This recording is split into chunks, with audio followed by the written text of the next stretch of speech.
Boa tarde, bem-vindos a mais uma sessão do ciclo de sessões públicas online Portugal é Consigo, Portugal é Connosco, da candidatura de Ana Gomes à presidência da República.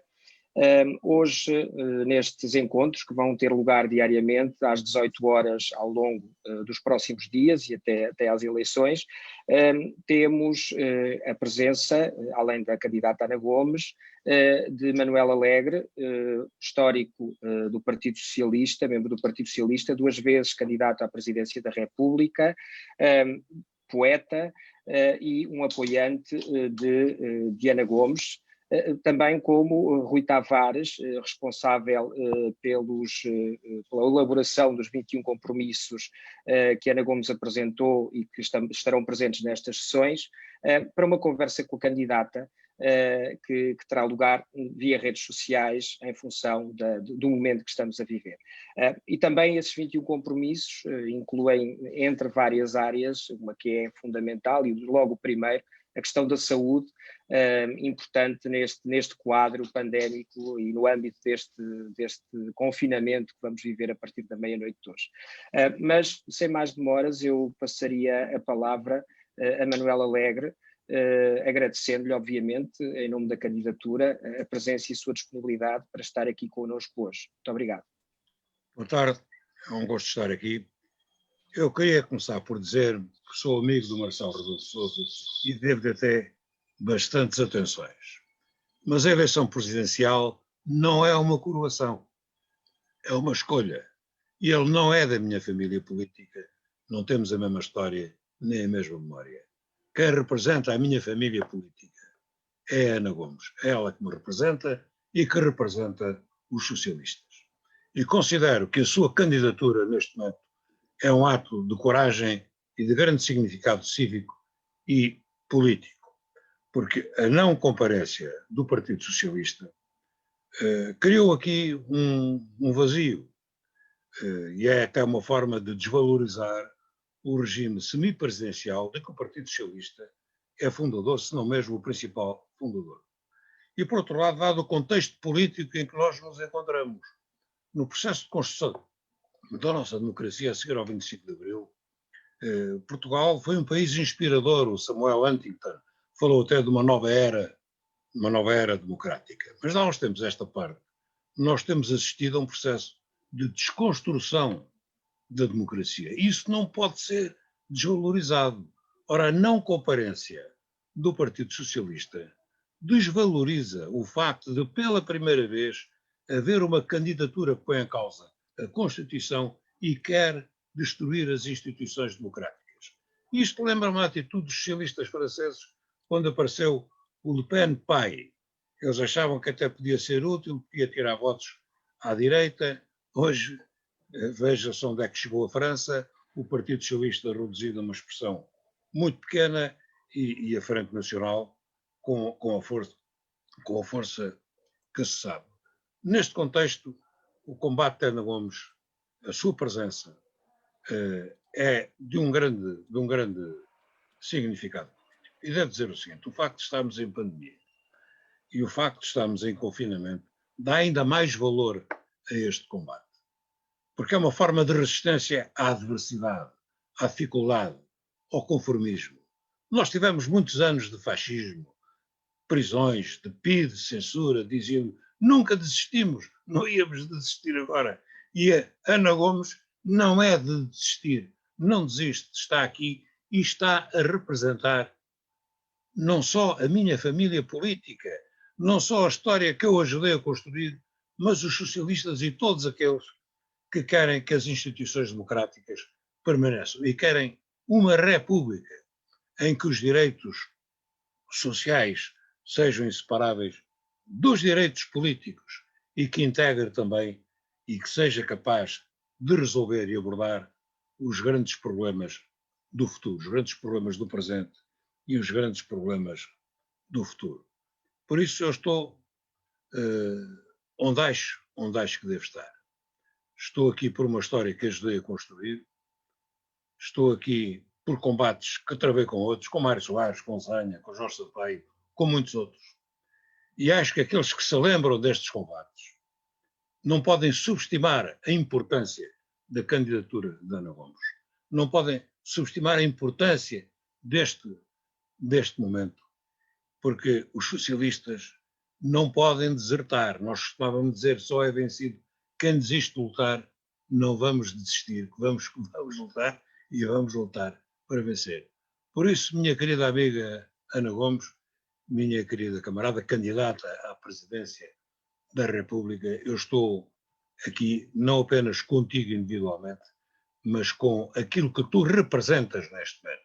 E o que tu representas neste momento é uma corrente política, é uma cultura política, uma cultura democrática, a cultura do socialismo democrático, que não podia estar ausente, não podia perder por falta de comparência. Tu não és daquelas que perdem por falta de comparência, compareceste, estás aqui a lutar e estás aqui a representar-nos a todos. Manuel, antes de passar a palavra ao Rui, eu tenho que te agradecer porque tem um significado muito, muito especial para mim este teu depoimento, sendo tu um elemento tão referência de todos os socialistas em Portugal e de todos os socialistas para essa Europa fora.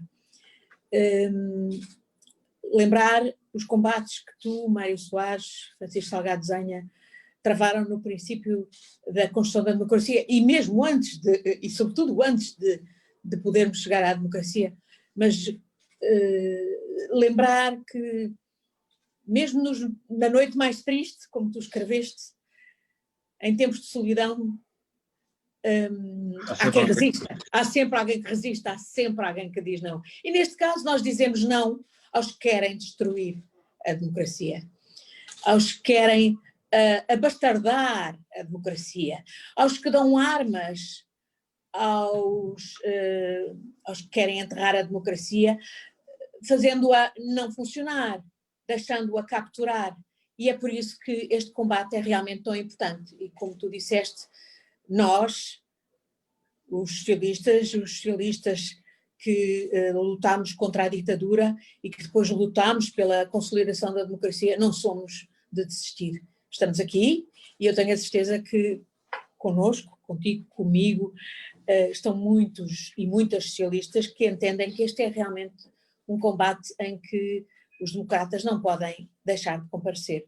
E eu queria ainda sublinhar, esqueci-me, o teu percurso profissional, o teu contributo em várias causas, nomeadamente em Timor, e como eurodeputada, e o teu sentido de Estado.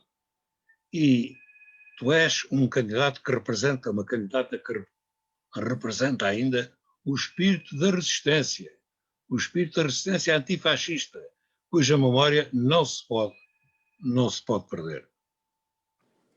Obrigada. Eu acho que só queria também acrescentar que essa nossa tradição de resistência à ditadura era pela construção da democracia e não há democracia sem liberdade. E, portanto, este foi um combate indissociável da liberdade. E é a liberdade que hoje também está em causa. Está afeminada por dentro. A democracia hoje já não é com tanques na rua, já não é com metralhadoras e tanques na rua. Exatamente. É por dentro, é esse processo de desconstrução, está afeminada por dentro. É esse o risco. E é essa atenção que eu penso que muitos democratas não estão a ter com a força que é preciso ter. E lamento que os socialistas também não estão a ter, alguns, a atenção que é preciso ter, é esse minar da democracia por dentro. Sim, hoje o mundo tem outras condicionantes, designadamente por causa do desenvolvimento tecnológico, em alguns aspectos extraordinariamente benéficos, e é isso que nos permite estar aqui a conversar, eu no Porto, tu e o Rui em Lisboa, e muita gente por todo o país e por todo o mundo a ver-nos, mas também com algumas perversidades, e algumas dessas perversidades exigem, de facto, intervenção reguladora do Estado e dos Estados para impedir os aspectos mais perversos, designadamente na desinformação dos cidadãos, na propaganda enganosa contra a liberdade e a democracia.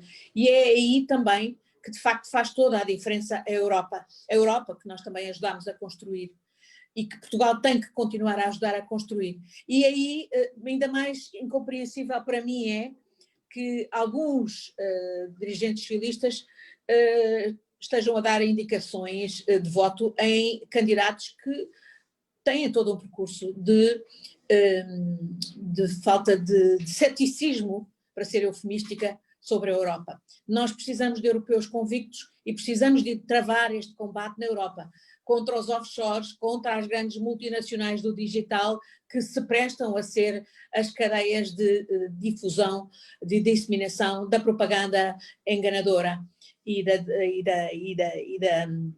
das ideias e das soluções que realmente só servem projetos autoritários e que realmente põem em causa a democracia. Por isso, eu penso que mais do que nunca este combate faz sentido e agradeço muito, Manuel, esse recordar É o meu lugar. pelas tuas palavras da importância de continuarmos esse combate das nossas vidas pela democracia e pela liberdade e pelo pluralismo, porque a liberdade é também esta magnífica riqueza que é a diversidade de opiniões, a diversidade de pontos de vista e a capacidade de nos entendermos dialogando, sendo tolerantes, mas sendo tolerantes para quem é tolerante e não podendo cair na ingenuidade de ser tolerantes para quem é intolerante. Muito obrigada, Manuel, e vamos então, eu vou já passar a palavra ao Rui, que vai apresentar os meus compromissos eleitorais e que penso que traduzem exatamente estas preocupações que tu aqui também afloraste, Manuel. Muito obrigada, muito, muito sensibilizada pelo teu depoimento e pelo teu encorajamento. Rui, a palavra é contigo agora. Muito obrigado, Ana, muito obrigado ao Manuel Alegre e muito obrigado também ao Filipe Romão. Eu fico muito contente por estar aqui convosco, com um candidato cuja candidatura presidencial apoiei, com uma candidata cuja candidatura presidencial apoio vigorosamente, e que ambos representam um compromisso, eu diria mais do que histórico, estratégico com a igualdade, estratégico com a ideia republicana e que transcende fronteiras partidárias. Nomeadamente na segunda candidatura de Manuel Alegre, essas fronteiras partidárias foram transcendidas, houve uma convergência maior à esquerda entre partidos, independentes, cidadãos, para lá também da própria esquerda, democratas, progressistas, em torno da sua candidatura. Se isso tivesse ocorrido logo na primeira candidatura, provavelmente teríamos tido outra história presidencial e é importante que essas convergências se façam agora que estamos numa eleição presidencial tão crucial para o nosso futuro e que elas se façam em torno de ideias. Umas eleições presidenciais, o Manuel Alegre já o disse, não são uma coroação, não são eleições para Luís XIV, mesmo que um candidato tenha apresentado a sua candidatura numa pastelaria de Versalhes, e mesmo que alguns não apresentem compromissos ou não apresentem sequer tempo de antena. Uma eleição presidencial, a nossa Constituição dilo claramente, tem uma natureza diversa das eleições legislativas e das eleições partidárias. São, sim, eleições unipessoais, mas elas não são destituídas de compromissos, não são destituídas de conteúdo programático, e foi com um sentido de responsabilidade que aceitei o convite da Ana de procurar ser correlator deste documento que apresentamos hoje, que, não sendo um programa, como estamos habituados nas eleições legislativas, um programa que é para ser implementado por um governo, encarna, do ponto de vista desta candidatura, o tipo de compromisso que eleições presidenciais devem ter. Uma Presidente da República não impõe um programa ao país, mas ajuda o país a escolher os seus caminhos futuros. E, portanto, esta candidatura parte, ou estes compromissos partem de ideias de base da Ana, às quais eu fui acompanhando, de muitas conversas que tivemos, de leituras de textos da Ana e de uma revisão geral, porque os compromissos são todos eles da Ana Gomes e os diagnósticos que foram feitos a cada situação foram também todos eles, evidentemente, lidos e acompanhados a par e passo pela Ana Gomes. A ideia de base, o desafio de base que a Ana lança para estes compromissos é como deve ser uma república do século XXI.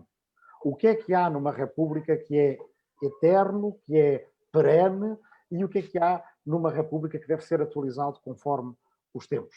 Porque esse é, se calhar, o nosso primeiro desafio.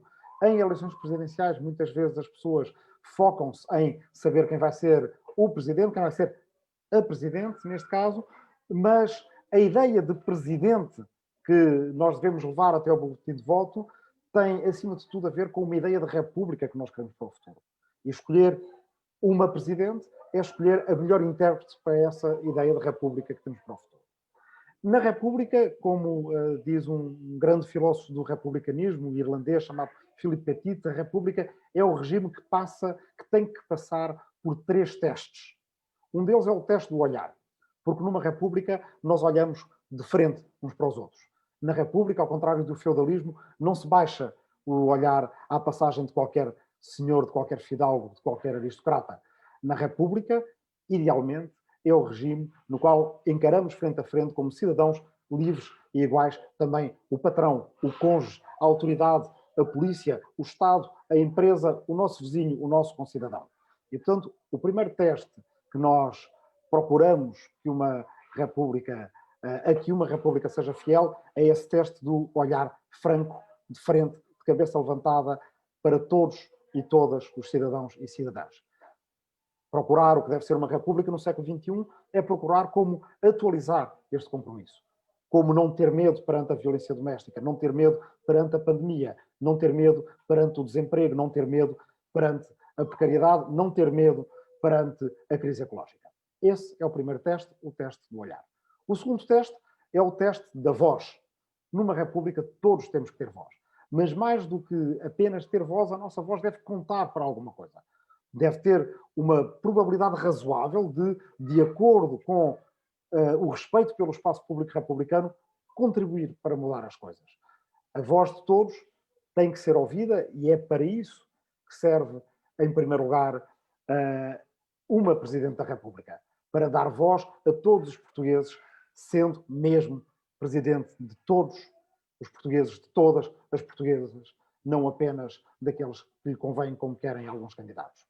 E, portanto, o segundo teste é como construir uma democracia na qual a nossa voz conte mais, a nossa voz participe mais, seja quando falamos da execução dos fundos europeus que aí virão para a recuperação desta crise profunda em que estamos, seja no próprio escrutinar da coisa pública, na responsabilização, na integridade dos atores políticos a que a Ana Gomes tem dado tanta importância em toda a sua carreira, em garantir que haja transparência, que haja responsabilização por cada ato que é implementado em nosso nome. E, portanto, esse é o segundo teste, a seguir ao teste do olhar, o teste da voz, uma voz dos cidadãos e cidadãs que conte para alguma coisa.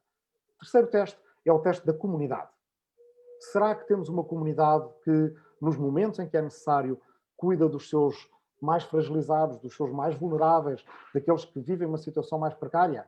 Será que temos uma comunidade que prepara o seu futuro, que consegue pensar estrategicamente onde é que quer estar na Europa e no mundo? Esse teste da comunidade é um teste que não se constrói por si só. Constrói-se em interdependência. E a Ana Gomes insistiu muito nessa ideia, nas conversas que tivemos, de que a soberania nacional, a representação da nação e dos interesses da República se faz num mundo que é um mundo interdependente.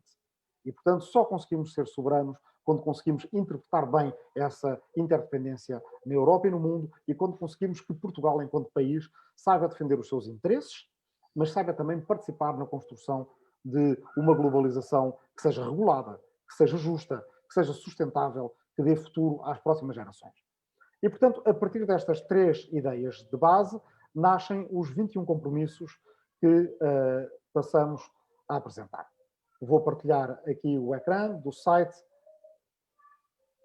anagomes2021.pt e aqui temos os 21 compromissos da candidatura, cada um deles com um vídeo gravado pela Ana, com o resumo do que é o seu compromisso pessoal. Ou seja, em cada um destes compromissos, vocês podem descarregar também aqui em cima o próprio documento com todos os compromissos, com o diagnóstico da situação atual da nossa democracia e da nossa República, e depois, a cada um desses diagnósticos, que às vezes aponta potenciais ao nosso país, a Ana insiste muito na ideia, o nosso país pode ser um dos melhores países do mundo, um dos países onde melhor se podem construir planos de futuro para os jovens, para os velhos, para todos.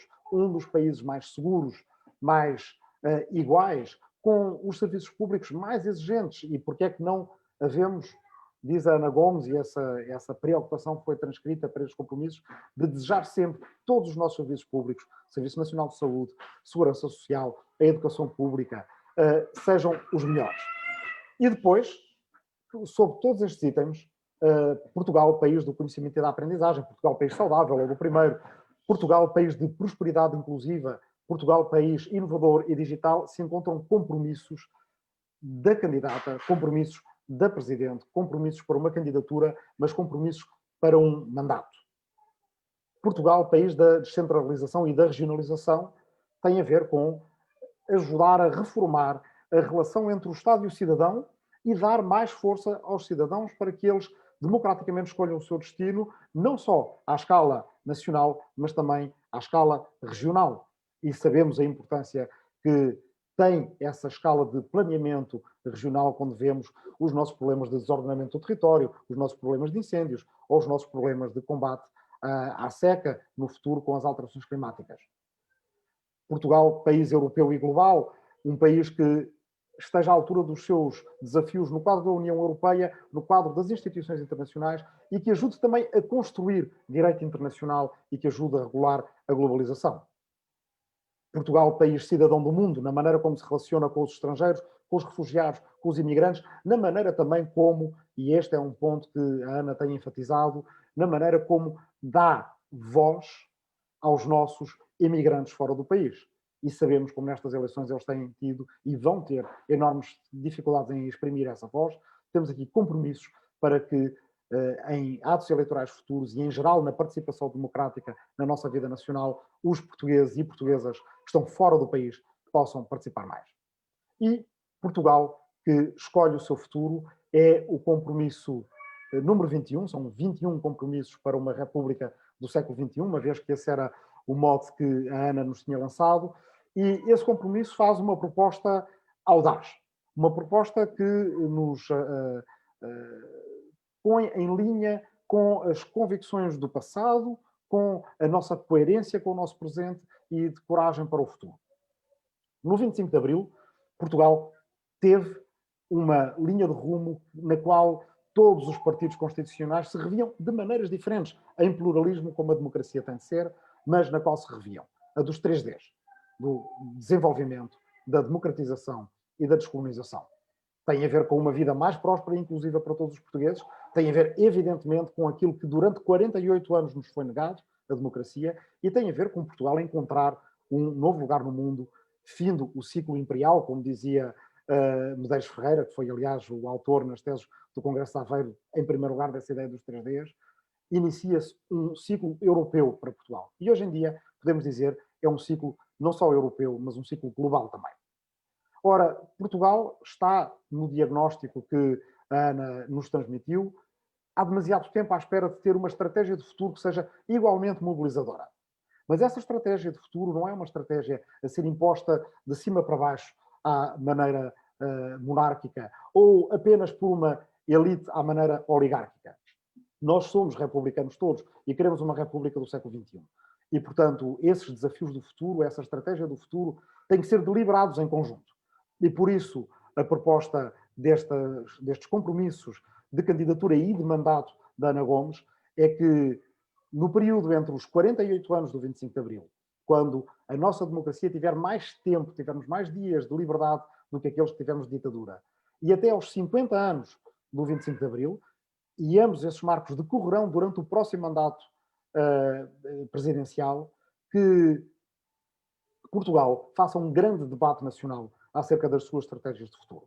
Um debate que envolve autoridades locais, regionais e nacionais, que se faça em diálogo com os nossos parceiros europeus e globais, que vá buscar às universidades, à cidadania em geral, às associações cívicas, aos ex-presidentes da República, aos candidatos à presidência da República, a ex-governantes, a pensadores, a todo o tipo de participação, aos jovens, às associações feministas, antirracistas, a uma plétora de gente que quer ter a sua voz ouvida, as ideias para o futuro, para uma meta que sirva para os próximos 50 anos da nossa República, como os 3Ds serviram e continuarão ainda a servir, reinterpretados, renovados para os primeiros 50 anos da nossa democracia.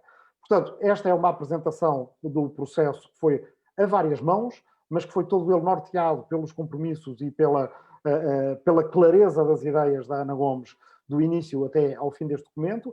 É isto que partilhamos hoje convosco, é também uma referência para toda a gente que quiser saber mais sobre a candidatura e saber mais sobre como será um mandato presidencial da Ana Gomes, e portanto fica o documento, espero que o partilhem, que o divulguem, e evidentemente se houver algumas questões poderei também tentar responder a elas. Muito obrigado à Ana, ao Manuel e ao Filipe. Muito bem. Muito obrigado, Rui Tavares, e muito obrigado, obviamente, a Manuel Alegre. Gostaria de, sem querer sintetizar, mas gostaria de sublinhar nestas duas intervenções, que em Portugal o Presidente da República não é uma figura meramente decorativa. Vivemos num regime semipresidencialista em que ao Presidente também cabe ter uma intervenção política e, através destes 21 pontos, a candidatura e Ana Gomes, como Rui Tavares bem sublinhou, fazem uma prova e dão uma prova que têm essa vontade política e que têm essa noção da função, muito clara da função presidencial. Só em termos de comentários que temos vindo a receber, eu realçaria aqui o de Luís Filipe Castro Mendes, que comentou via redes sociais que toda esta luta faz sentido apenas dentro do contexto europeu. Eu julgo que poderia ser um mote para que Ana Gomes fizesse aqui a sua intervenção final. Muito obrigada. Tenho que fazer aqui umas pequenos ajustamentos no equipamento.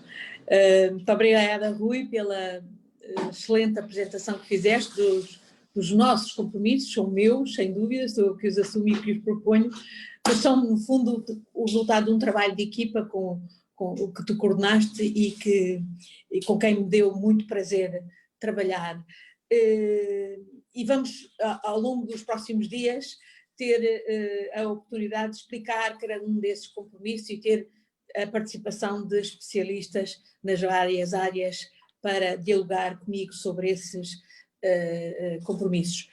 Eu não podia concordar mais com o que foi dito pela observação do Luís Castro Mendes, de que isto só faz sentido se vermos, de facto, a nossa afirmação de soberania nacional através da soberania partilhada no espaço europeu, porque nós precisamos do projeto europeu, do projeto político de integração europeia para regularmos este mundo cada vez mais interdependente e global, e sobretudo quando temos que fazer face a evoluções tecnológicas e políticas que realmente precisam de regulação e que nenhum país sozinho poderá regular. Como já há pouco disse, dos offshores às grandes multinacionais do digital, só pela via europeia é que nós podemos fazer a diferença. E um Portugal, portanto, relevante a nível europeu tem que ser um Portugal que tem cidadãos interventivos, que têm o olhar de que falava o Rui, a afirmação da sua voz e o sentido de comunidade de que falava o Rui no que é a República que precisamos de construir. Hoje andei aqui no interior do país, numa zona lindíssima de Sinfãs, à beira do Rio Douro, com problemas, no entanto, não muito longe do Porto, mas com problemas de acessibilidade, e com problemas de acessibilidade que não são só das estradas de betão, que são, por exemplo, as estradas das tecnologias de informação, e de como a falta delas acaba por agravar as desigualdades e cercear o aproveitamento das oportunidades. E vai do que eu vi hoje em Sinfãs, onde tive portanto, o benefício de ter pontos de vista de diferentes pessoas, a começar pelo Presidente da Câmara, Armando Morisco, para exatamente nos ilustrar como estes 21 compromissos de facto fazem todo sentido. Antes de mais, foi-me focada a dor coletiva, pelas perdas de vida à conta desta pandemia e pelas perdas de vida em que os familiares não puderam sequer acompanhar quem partiu. É uma dor que vai custar muito, nunca se calhar vamos esquecer, e que é bom que não esqueçamos. Apesar de tudo, é um caso onde a comunidade aprendeu e onde hoje há uma flexibilidade que não havia no princípio e onde há também um desempenho absolutamente extraordinário dos nossos profissionais de saúde e de todos aqueles que concorrem para as decisões que foram tomadas neste domínio. A segunda questão é a questão fundamental do emprego e das oportunidades de emprego que vêm com as transições energéticas impostas pela necessidade de dar resposta ao combate das nossas vidas, que é o de mitigar o impacto das alterações climáticas e de salvar o planeta, mas um emprego que tem que ser, portanto, produto dessa transformação energética, digital, no tipo de atividades industriais e outras que criam emprego e que criam riqueza. Mas não podemos continuar a pensar numa estratégia de desenvolvimento para o país assente no esmagamento dos salários.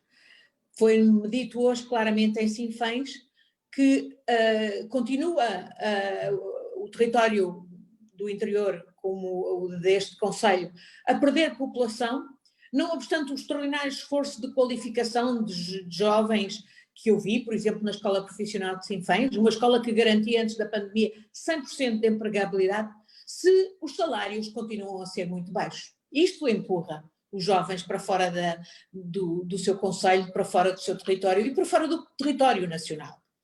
Nós não podemos continuar a empurrar os nossos jovens para a imigração. E ainda por cima, os jovens que hoje estão qualificados, estão a ser qualificados graças ao seu esforço das suas famílias e do próprio Estado.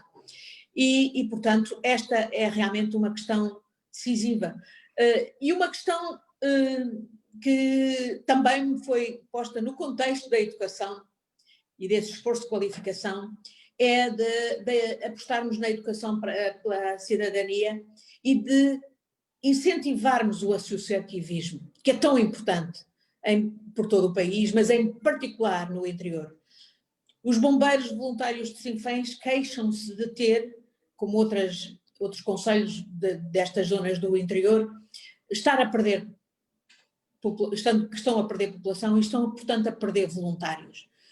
Incentivar o associativismo e o trabalho voluntário é uma tarefa essencial da nossa construção democrática e da aprendizagem para a democracia. E no que toca aos bombeiros, que são, como foi lembrado, os profissionais e os voluntários da linha da frente, é preciso pensar em incentivos, é preciso pensar em integrá-los no reconhecimento que lhes é devido.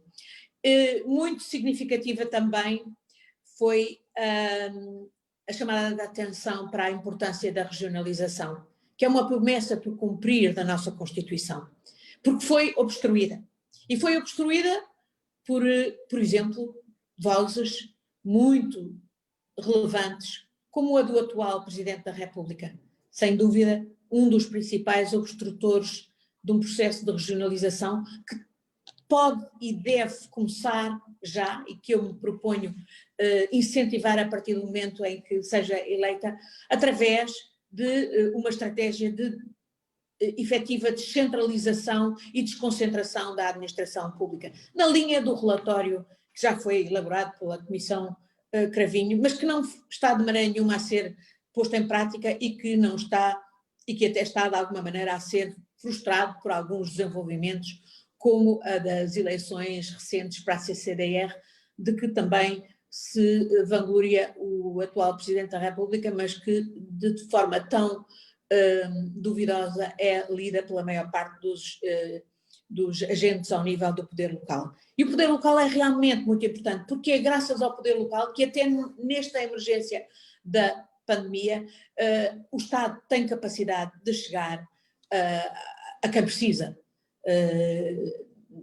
Desde logo das medidas de apoio aos mais vulneráveis, e os mais vulneráveis estão, como sabemos, a aumentar em resultado da pandemia e das desigualdades que agrava.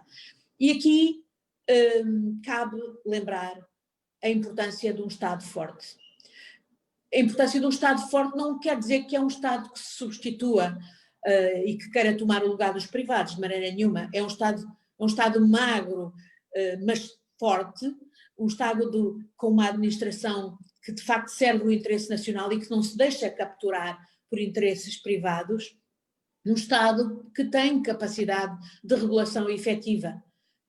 Por exemplo, foi-me sublinhado que o facto de os operadores privados estarem agora em concorrência para se furtarem às obrigações de garantir o roaming a nível nacional e de garantir a extensão das novas redes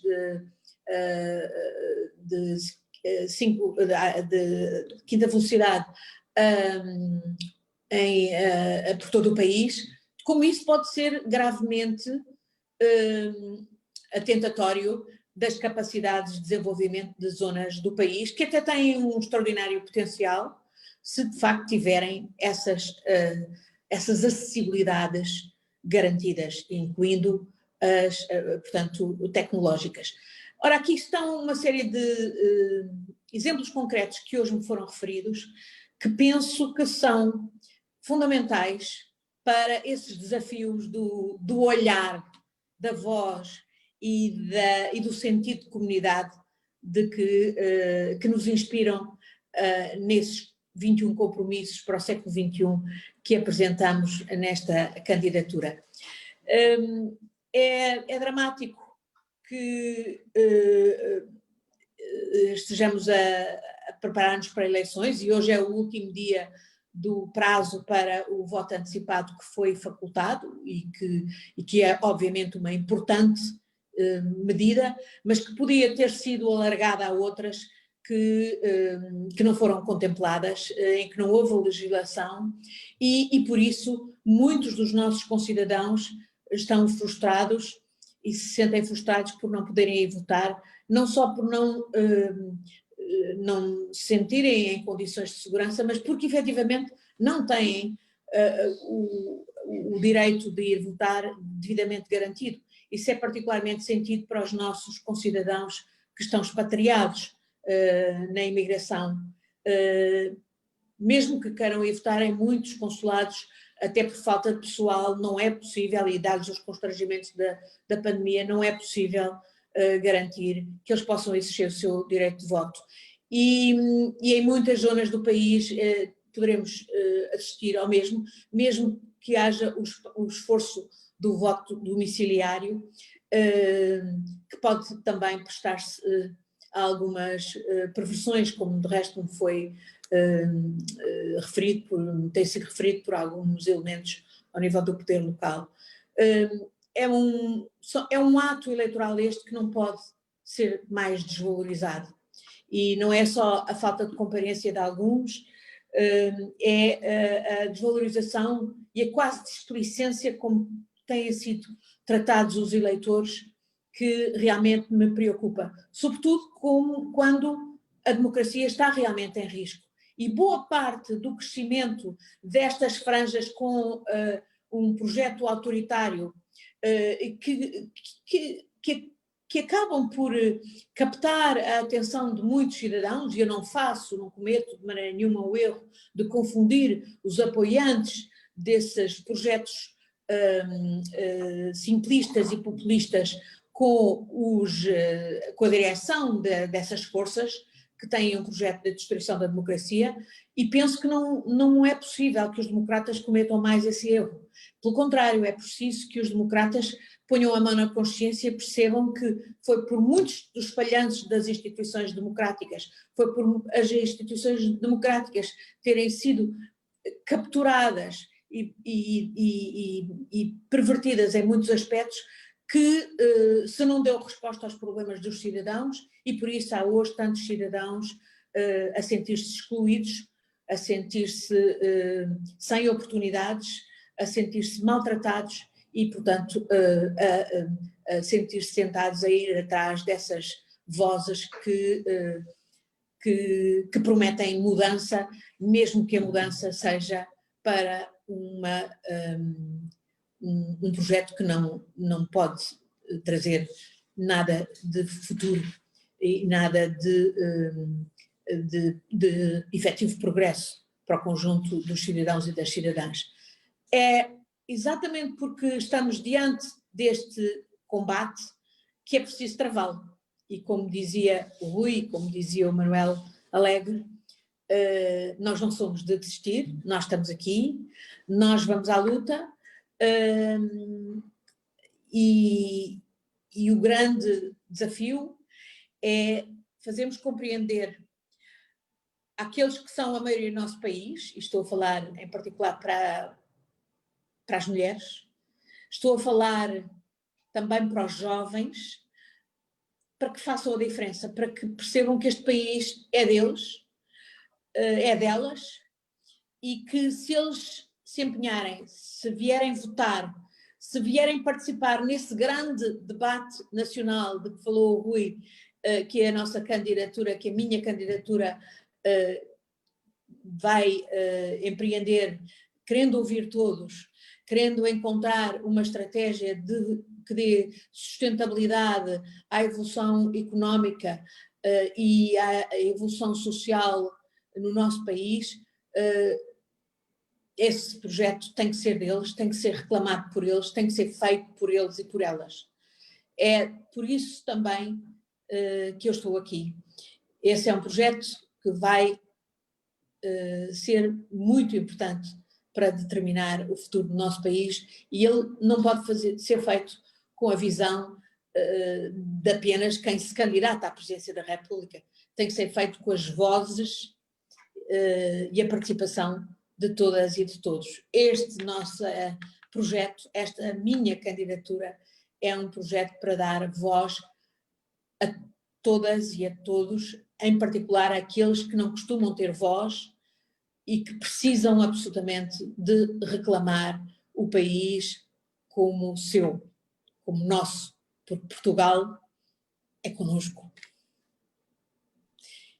E estou também aberta a quaisquer comentários, observações que o Manuel ou o Rui queiram ainda fazer. Ou o Filipe.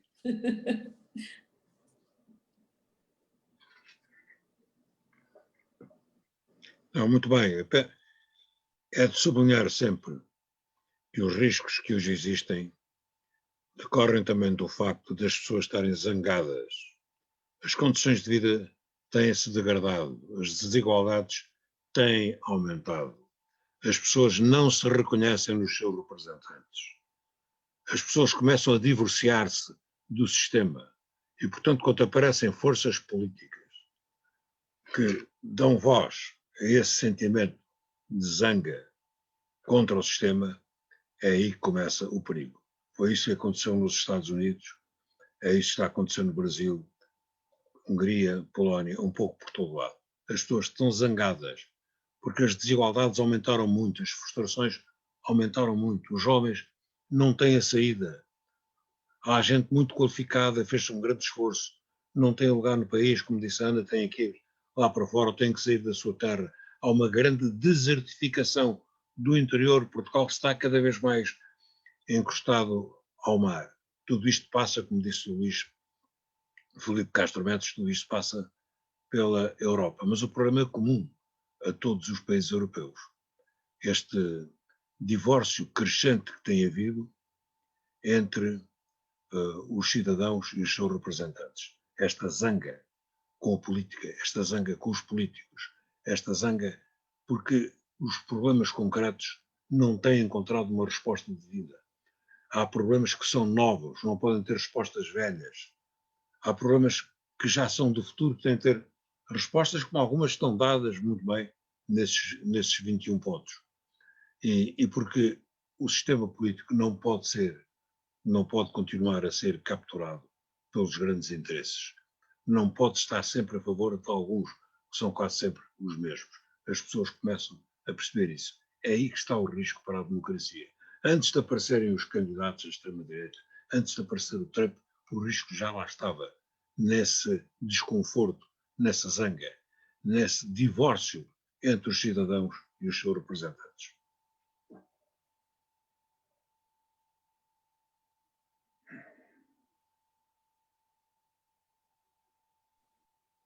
Rui, não sei se ainda quer comentar. Eu não tenho muito a acrescentar, senão dizer que nestes 21 compromissos se encontram, no fundo, as ideias que podem dar um futuro melhor a todas as gerações. Portugal, com estratégia, sem estar permanentemente atolado na armadilha dos baixos salários que geram emigração, que desperdiçam recursos que investimos na formação, que tornam a nossa economia mais periférica, com menos valor acrescentado. Um Portugal no qual haja exigência a partir do topo pode ser um Portugal que faça as reformas de que precisa, nas relações entre Estado e cidadão, nas relações entre as próprias parcelas do nosso território e a maneira como cada um participa no nosso destino comum, as reformas educativas, na administração pública, que podem gerar ganhos de produtividade, porque é através de mais valor acrescentado, é através de um maior respeito pelos trabalhadores, pelo território, pelo ambiente, é pela incorporação de conhecimento e tecnologia que nós podemos ter um país que seja mais produtivo, com mais qualidade, com mais valor acrescentado, o que significa melhor emprego, salários mais altos, e salários mais altos significa mais contribuições para a segurança social e uma segurança social mais sustentável. Uma economia mais dinâmica significa também mais impostos arrecadados e melhores serviços públicos e significa, acima de tudo, mais futuro para cada uma de nós. O Estado tem um papel a desempenhar em tudo isto. A comunidade politicamente organizada tem um papel a desempenhar em tudo isto. Um país como Portugal, com as condições que tem, não pode ser certamente deixado ao abandono dos mercados, como alguns querem. Mas também não pode ter políticas como nós tivemos durante o período da austeridade, políticas que foram políticas diretas de desemprego, políticas diretas de diminuição de cortes de salários, de diminuição de recursos de poder de compra por parte dos cidadãos, na esperança de criar um mercado de trabalho mais barato que sirva uma globalização que já é ela desregulada e que ainda por cima é uma corrida sem fim, por 3 razões muito simples, porque a Ana tem falado muito. Em primeiro lugar, porque há sempre quem produz ainda mais barato. E depois estarmos a competir com uns, daqui a uns tempos, estamos a competir com outros que ainda fazem maior dumping social. Em segundo lugar, porque num contexto de liberdade de circulação na União Europeia, os nossos jovens e menos jovens, os nossos trabalhadores, vão para outros países onde possam ganhar mais e onde, não por acaso, a produtividade aumenta num instante.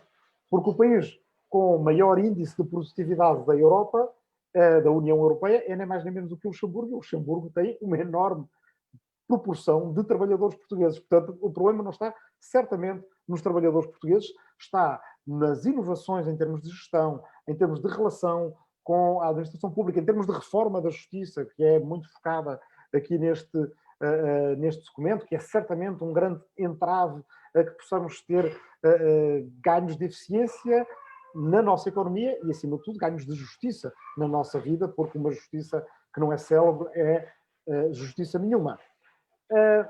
Bem, então nós, no período da austeridade, vivemos essa época daquilo que poderíamos chamar uma grande desvalorização. Eu acho que, de certa forma, podemos resumir estes compromissos naquilo que é uma grande valorização. Nós precisamos de valorizar as pessoas e a sua experiência vivida e aquilo que elas podem dar. Nós precisamos de valorizar o trabalho e dar ao trabalho a centralidade nas políticas públicas que ele deve ter.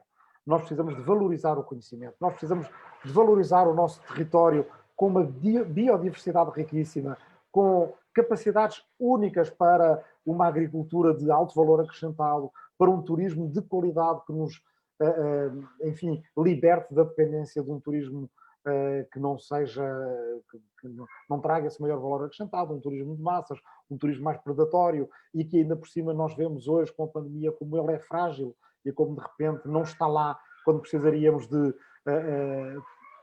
novo dar a volta à chave da ignição da economia.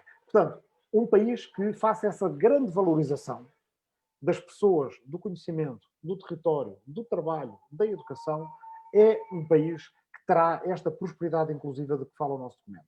E isso, meus caros e minhas caras, começa pelo topo, começa por cima. Os maus exemplos, como os bons exemplos, começam sempre por cima. Quero acrescentar, a fechar, um elemento pessoal.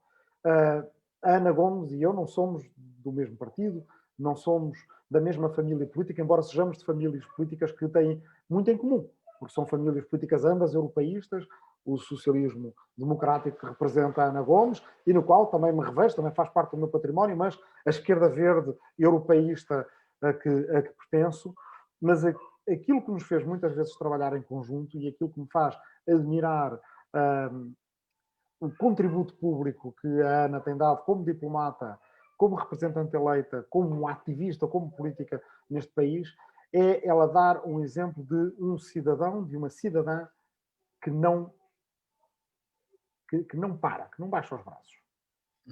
A Ana, quando uma coisa não corre bem, ela escreve uma carta. Escreve uma carta à Junta de Freguesia, escreve uma carta ao Presidente da Assembleia da República. Quantas vezes eu encontrei a Ana e ela estava a acabar de fazer aquilo que todos nós, no fundo, podemos fazer como cidadãos. Aquilo que eu, muitas vezes, poderia fazer mais do que o que faço. Esse exemplo, a partir da Presidência da República, será um exemplo precioso, porque significa um patamar de exigência perante a nossa própria democracia, que nós precisamos de ter no lugar cimeiro da nossa República. Representará, quando estivermos a executar os fundos europeus, a garantia de que naquela conversa semanal com o Primeiro-Ministro ou uma Primeira-Ministra futura, que haja a exigência de saber como é que estão a ser executados os fundos. Quando se discutir questões, e está também nestes compromissos, como, por exemplo, a mineração do lítio ou a utilização de recursos naturais, significará a garantia de ter alguém que em Belém diga porque é que as populações não foram ouvidas, porque é que não há um impacto estratégico ambiental, onde é que estão os dados científicos para que possamos ter uma relação honesta com a realidade e com o nosso futuro e preparar bem o nosso futuro. Significa ter também quem, a partir de Belém, dê voz através deste grande debate nacional. E, portanto, há garantias que só esta candidatura dá, enquanto candidatura, mas, acima de tudo, porque nós devemos projetar-nos no futuro e pensar em como os próximos 5 anos podem influenciar decisivamente para muito melhor os nossos próximos 50 anos, temos que pensar nas garantias que esta candidatura, que esta candidata dará enquanto Presidente. E muito obrigado. Bom, eu vou encerrar agradecendo ao Filipe que introduziu e que tentou moderar. Isto é, de facto, complicado assim, sem estarmos presencialmente. O trabalho de moderador ainda fica mais complicado, mas agradecendo ao Manuel Alegre e ao Rui a participação e as palavras de encorajamento e de orientação que me deram. E eu não podia estar mais de acordo com o Manuel. Eu sinto que as pessoas estão zangadas, é mesmo isso. Não estão só desiludidas, estão zangadas com os responsáveis políticos e às vezes injustamente, porque muitos dos responsáveis políticos dão sem dúvida o seu melhor. A atividade política é também para mim a mais nobre missão, mas não é possível continuar-se a fingir que as instituições democráticas funcionam quando não funcionam. E há demasiadas evidências para os cidadãos de que as instituições não estão a funcionar. E, portanto, é também papel do Presidente da República, da Presidente da República, efetivamente zelar pelo regular funcionamento das instituições democráticas e usar todos os poderes que a Constituição lhe confere para intervir e garantir que efetivamente as instituições têm os meios, mas também têm o encorajamento político para funcionar. E se há um setor que é tão óbvio para todos os cidadãos hoje em Portugal, nacionais e internacionais, que não está a funcionar, é o da justiça. E mais, estamos até a ver perversões que põem em causa outros valores essenciais do processo democrático, como seja a liberdade de imprensa. Este mais recente episódio que está neste momento a agitar enfim, certos setores e a opinião pública é particularmente demonstrativo de como perversões na justiça podem de facto pôr em causa liberdades essenciais à construção da democracia, como seja a liberdade de imprensa. E nós não podemos continuar a aceitar isto, porque é isso também que nos exigem todos os cidadãos que percebem que as instituições não estão a funcionar ou por vezes estão até a funcionar de forma pervertida. Sem dúvida que a questão essencial é como o Rui dizia, valorizar o trabalho e não permitir estas condições que toleram a precariedade e que toleram as políticas de baixos salários com impactos tão negativos no despovoamento do país e no desequilíbrio do país e na estagnação da nossa economia. E temos aí uma grande oportunidade, que são os fundos europeus, para pôr, de facto, a sociedade a empenhar-se não só para garantir que esses fundos serão bem aplicados, rigorosamente direcionados para atividades que efetivamente produzam as mudanças de que nós temos necessidade no plano económico, no plano social, no plano da ciência e da educação, mas no plano do controle do território, e uma boa parte do nosso território é mar e nós desperdiçamos, e é tão importante até para nos fazer cumprir os objetivos da neutralidade carbónica e nós desperdiçamos, isto não pode continuar e, portanto, esta candidatura apresenta esses compromissos para fazer a diferença e para valorizar as pessoas. É a principal riqueza que nós temos no nosso país e que tem que voltar a ser revalorizada, e todas as políticas têm que ser centradas nas pessoas, e o papel de quem é Presidente da República é exatamente o de persistentemente, sim, escrevendo cartas, fazendo telefonemas, passando mensagens, por vezes discretamente, por vezes em público, de exercer a presidência sem largar esse objetivo, que é o de fazer funcionar as instituições, sempre norteado pelo serviço dos portugueses e das portuguesas. É esse o meu compromisso. Muito obrigada, Manuel, muito obrigada, Rui, e muito obrigada, Filipe, pela vossa intervenção. Muito obrigado. Também agradecimentos da Manuela Rui Tavares e ao Pimenta Ana Gomes. E não queríamos terminar sem recordar que amanhã continua, como até ao fim da campanha eleitoral, o ciclo Portugal é consigo, Portugal é connosco. Amanhã, à mesma hora, Portugal, País Sustentável e Verde, com Ricardo Serrão Santos, Ministro do Mar, Isabel Mendes Lopes, membro da direção do LIVRE, e André Silva, membro da direção do PAN e deputado. Muito obrigado a todos e boa tarde.